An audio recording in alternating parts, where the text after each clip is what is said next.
Antifoam, köpük önleyici. 70 yıl önce dolaşımı sürdürmek ekstrakorporal cihazlar geliştirildiğinde bariz zorluk kalp cerrahisi sırasında asit baz dengesini koruyacak oksijinatörü ve mekanik pompalar geliştirmekti. Kanın oksijinatörler aracılığıyla vücut dışı yüzeylere ve vücut dışı yüzeylere temas etmesi kanda köpük kabarcıklı oluşturduğu hemen anlaşıldı. Kullanılan ekstrakorporal cihazların da köpük ve kabarcık oluşumunu engellemek için kabarcıkları parçalamak ve köpüğü dağıtmak için bir köpük önleyici malzeme kullanıldı. Bu köpük önleyici malzeme Antifoam A idi. Köpük önleyicilerin nasıl çalıştığını daha iyi anlamak için önce köpüğün altyapısını ve yapısını anlamak daha iyidir. Köpük, iki hücreyi ayıran kabarcık yüzleri ile birbirine bağlanan çok yüzlü birçok düz kenarlı hücre koleksiyonu oluşturan birçok gaz dolu baloncuk hücre topluluğudur. Bu ince kabarcık yüzlerine lamel denir ve hücre duvarlarının bu çok sayıda birbirine bağlı çok yüzlü hücreler arasındaki daha kalın bağlantılarına plato sınırları denir. Plato sınırlarından dördünün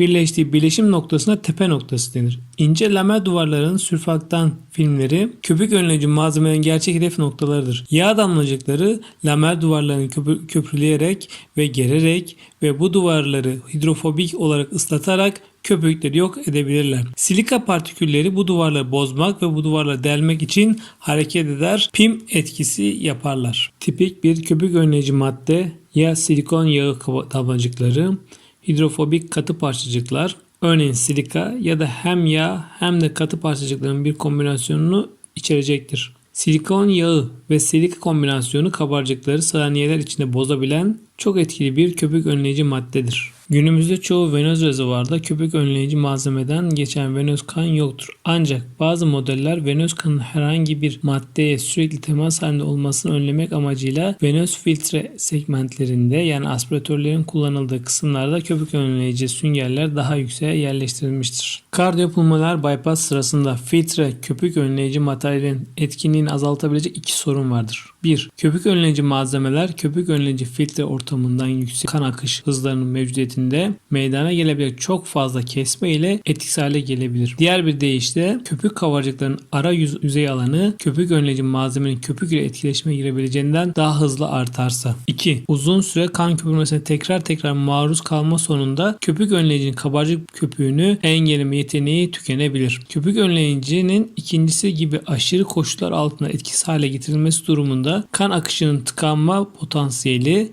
rezervuarda yoğun köpüklenme ve hastaya mikromerin iletilmesi gibi sonuçlar ortaya çıkabilir.